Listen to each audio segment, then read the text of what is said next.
Hello, I'm Reverend Theresa Crabtree, and I'm the creator of the SoulCleanse, which is a powerful method of releasing entities and non-beneficial energies. A lot of my clients, when I say that I'm releasing dark entities from them, they ask me, what do they look like? What are they? How did they get there? Questions such as these. So I'm going to talk a little bit about that today. Really, it's hard to tell a difference between a dark entity, which is a conscious being that tries to attach to you or is harassing you from outside in your energy field, and the difference between your own self-generated thoughts. Our thoughts create our reality. We create our own beliefs. And when you have a thought, most of these thoughts that we get stuck with start in early childhood. Let's say you have an abusive family and you just start getting the beliefs that they say. They might say you're not good for anything, or they're hitting you so much you think that you're not worth anything. And there's just a myriad of that. But there's that core belief. I call it the root belief or the core belief that goes way back into childhood. And it's not a truth, because in truth you are perfect. And we come down here, we've still got our perfect little souls when we come into these bodies. Basically, we're coming in pure and clean, and then we're going to be tainted by our family, our own choices, and everything. But the main thing is going back to these core beliefs, these core roots. I'm not worth anything. Sex is bad because people do bad things to me and they hurt. And so we get locked into all of these beliefs. Now, all of these emotions that come from unresolved traumas, if we don't resolve it and we don't release it, it goes into our body. And then it will eventually, those thoughts, they keep building on each other. Other things are going to happen, and those thoughts that I call them glop it together. It just, one thought after another, it just gets like an onion. It just gets another layer and a layer and a layer until you've got this dark mass in your energy field. It's still not physical at that point, but it still is blocking the natural flow of energy, and it's creating some problems. And it's also helping to build your resolve that this belief is true, that I'm not good, I'm not worthy. That's how we get into codependent relationships. That's how we become narcissistic, abusive, or we become subject to choosing partners who are narcissistic and abusive, like our parents were, or whoever the caregiver was. So you're used to that. So it just gets worse and worse and worse. And these thought forms, they are going to do two things. One thing that they're going to do, like I say, that blocks your flow of energy, but it's also going to eventually manifest physically in your body. If you've had a lot of heartbreak, you might start having some heart problems. If you had a lot of grief and you don't resolve it and let it release, you might start having lung problems. If you're not moving forward in your life, you might start having problems with your hips, your legs, your knees, your feet. These are the things that keeps you moving forward. So whatever, whatever your place of stuckness is physically, it's going to manifest as well. So you're also now affecting the flow of energy in your physical body as well.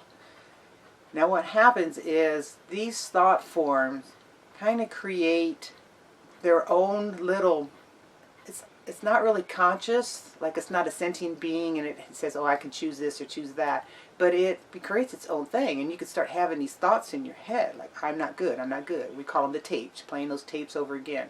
So those tapes can also be exactly what the dark forces are doing. When they're trying to manipulate you, they can scan your mind, they scan your body, and they look for your weaknesses, and they'll start projecting those thoughts at you. Like they're saying, okay, you're right, you are bad, you are right, and you shouldn't do this, and you should do that, or you should avoid that. Don't even think about it. Go have a drink. Let's do some drugs. Let's get high. And their goal is to get you addicted, to get you so off balance that you become easily manipulated by them. And this can happen so easily. And to tell the difference between whether it's an entity or whether it's your own self-generated thoughts, it's really hard, because it's actually one and the same thing that's happening. Now this sounds like a curse and this sounds like a bad thing, but it also can be the blessing. Because whether it's being generated by something outside yourself or whether it's your own thoughts, when you really stop and you look at those thoughts and you say, well, I'm miserable. I am tired of being immersed in this because this is a mess. I don't like how my life is going.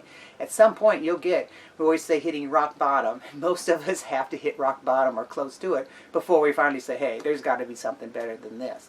And that's when we can start looking outside of ourselves and getting help, then connecting God with the ascended masters, and we could start saying, hey, help me, I want to get above this.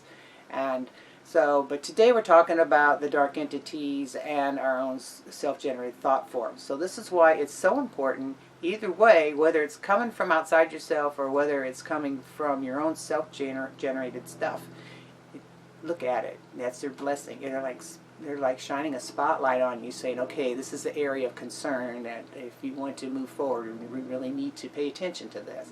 And if it comes down into your physical body, and there's a book called Messages from the Body. It's a huge book, but it's got everything. Let me show it to you. A lot of you have heard about Louise Hay and her book, Heal Your Body. Well, this guy, what's his name? He had a different name then, Michael Lincoln. He was Swami something or other for her. But anyway, he was Louise Hay's guru. He's the one that taught her all the information about when something physically manifests in our body, the emotional root of where it comes from. So look at the size of this book. I mean, this is just amazing. So any of you that are healers, I really recommend that you get this book, and you can really help your clients to see where the emotional problems are. And this will give you clues right back to the core issue. And so I digress. So either way, the physical body, whether you're hearing these thoughts in your head or whether you're feeling like something's taking over you, and sometimes these entities do attach to you and they're able to get in because your areas are weak. When your aura is weakened by these feelings and these unresolved issues, then it makes it easier for entities to come in. And when an entity does infiltrate and get in, guess what? He's going to open the door and he invites all of his friends. So you're going to have, I've never yet had just one entity be removed from anybody. It's always a bunch. And always it's the strongest one that leaves last. And even if you don't believe in entities, it doesn't matter. You can believe that it becomes from your thoughts. It doesn't really matter because it all starts with those thoughts and those beliefs that you created. And this, again, is why it's so important to monitor your thoughts, your words, your actions, where you're spending your time and your energy, and to go back and look at your core beliefs and to say, do I believe that anymore? The biggest thing is to accept responsibility for the actions that you chose. You had the free will to choose it. No entity is able to get in and attach to your energy field unless you invite them in. This doesn't mean that you sent out a sign and said, hey, come on down, I want to work with you, so we can really do really bad things, or so I can really live in hell down here. Some people do that. Satanism is one of them. They call in the dark, and a lot of people have made through the ages, they make contracts with the devil, so to speak, where they say, oh, I'll do anything if you just make my wife well. And guess what? You just created a whole big problem if you connected with a dark entity, because they're never going to hold to their contracts.